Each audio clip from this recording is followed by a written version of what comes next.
You're standing in a grocery store 3 weeks after someone you love is gone, picking up a box of cereal and completely falling apart.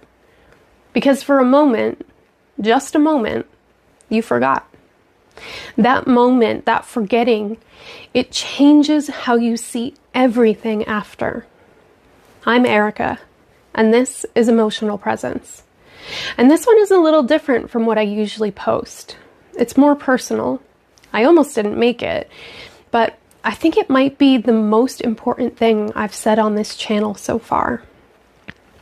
My dad died 12 years ago, and I still pick up the phone sometimes to ask him a question. Not because I forget that he's gone, but because my body remembers him being here before my mind catches up to the fact that he isn't. One day he was here, and the next day he wasn't. And I don't mean that metaphorically. I mean that one day he was a person in the world, having thoughts, making plans, thinking about the things he was going to do. And the next day, that was just over. Everything he was going to do, everything he was going to say, every person he was going to meet, gone. Mid-sentence, mid-thought, mid-life. And here's what I noticed. I have my own regrets. The things I wish I'd asked him, the conversations I wish I'd pushed for, instead of letting them slide because I assumed that there would be more time.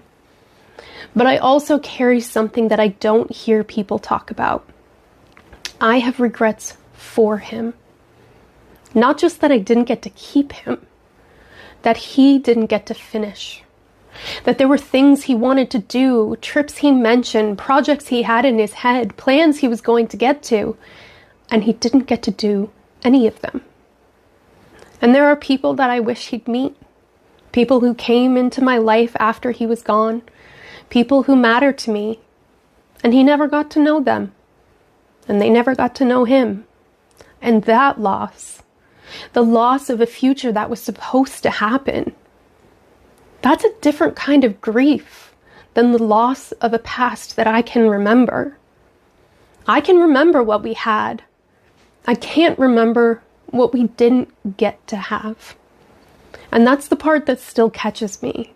Sometimes in a grocery store, sometimes sitting at a table, sometimes when I pick up the phone to send him a text. But here's what I noticed after the last few losses. It wasn't just the big things that haunted me. It was the small things. The friend you've been meaning to get lunch with. You know the one. You've been talking about it for 2 years. Every few months, someone texts, "Hey, we need to get together." And you both mean it. And you both believe that there's time. The family members you haven't sat around a table with in almost a decade. Not because anything happened, just because life got full. And that table kept feeling like something you'd get to. The text you meant to send, the one where someone crossed your mind and you thought, I should reach out. And you didn't. Not because you didn't care, but because you were in the middle of something. Because you'd do it tomorrow. And tomorrow became next week, and next week became next month. And then someone was gone. I went to a service recently for someone I hadn't seen in almost a decade. She was the kind of person who always told you that they loved you. Every time you talked, every message, I love you. I miss you. We need to get together soon. She was always the one that reached out. And at the service, someone who loved her turned to me and said, "She loved you so much." And I heard it. And I felt it. And I felt something else underneath it. Something I didn't say out loud. That before I knew it, a decade had gone by. And there was no more time. And I'm not telling you this so that you feel guilty. I'm telling you because I think most of us are carrying some version of this. The call we meant to make. The person we meant to show up for. And we don't talk about it because the guilt is heavy. But guilt doesn't change anything. changing what we do next. That is how you change everything. And here's the thing that loss teaches you that nothing else can. Someday is not a plan. And I know that you already know that. And I know that you've heard life is short 100 times.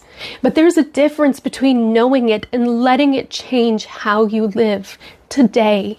Not someday, not when things settle down, now. In my work, I sit with a lot of people who are near the ends of their lives. And I don't say that to be heavy. I say it because it's the closest thing that I have to proof. And what I hear from them over and over again isn't regret about the things that they did. It's regret about the things that they never got around to. I always wanted to.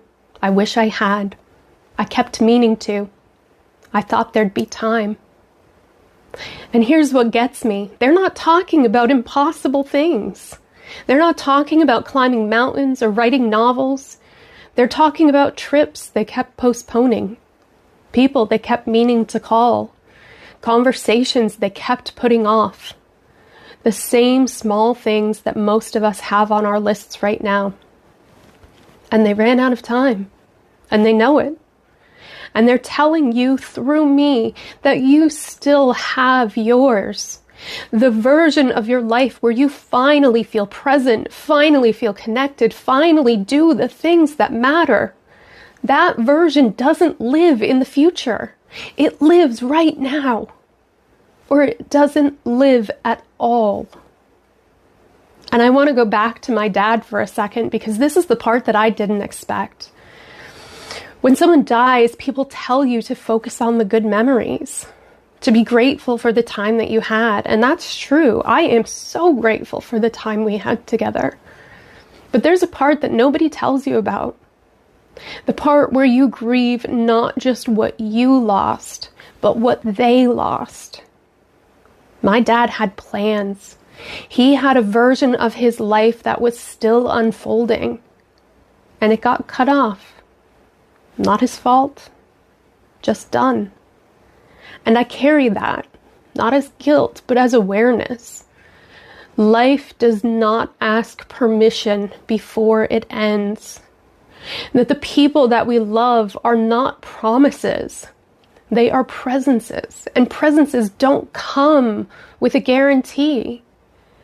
And I think that's why I still pick up the phone sometimes.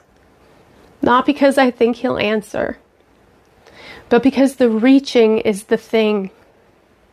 The impulse to call him. That's love that didn't stop when he did.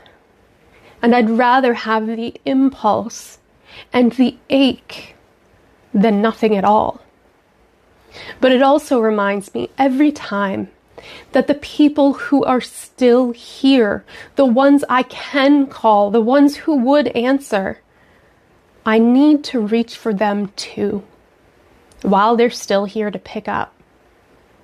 I said out loud to Jim one night, I don't want to be someone who was waiting to start living while my life was already happening.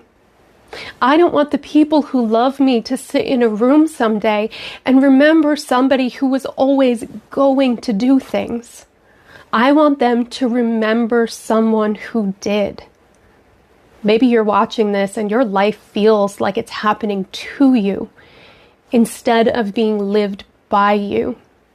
You're busy. You're needed. And the idea of being fully present in your own life feels like something you'll get to when things settle down. And here's what I noticed, not from a book, not from a therapist, but from sitting with people who ran out of time. Things will not settle down on their own. Life does not reach a moment where it taps you on the shoulder and it says, okay, now it's your turn. That moment has to be chosen by you right now. Not by blowing up everything you've built, but by deciding in this moment and in the next one and in the one after that to actually be here. To send the text, to to set the date, to sit at the table with the people you've been meaning to sit with, to stop waiting for your real life to start. Because this is it. This ordinary, imperfect, full, and complicated life that you are living right now, this is the one. And the people I've lost, my dad and others, would give anything to have one more ordinary day inside of it. If you want to do one thing with this, make it small. Make the plan you keep saying you'll make. Eat the dessert. Sing out loud when nobody's watching. Take the vacation you kept pinning pictures of. Say the thing that you keep rehearsing in your head but you never actually say out loud. Take the risk. And here's what I want you to notice. None of these need perfect timing. None of them need your life to be settled first. They just need you to decide right now that this life is the one you are going to actually live. Because action does that. It closes the gap between how much you love being alive and how present you actually are for it. Not perfectly, not completely, but enough. Enough to feel different. Enough to be different. I don't have a call to action for this video. I just have a question. Is there someone you've lost who changed the way you think about how you are living your life? You don't have to share their name. You don't have to share the story. Just tell me yes in the comments if this hits something in you. Because I think a lot of us are carrying this quietly. The calls we didn't make, the dates we didn't set, the tables we didn't sit at, the phones we still pick up. And sometimes it helps to know that you're not carrying it alone. Hit subscribe if you want to keep having these conversations. I'm really glad you're here.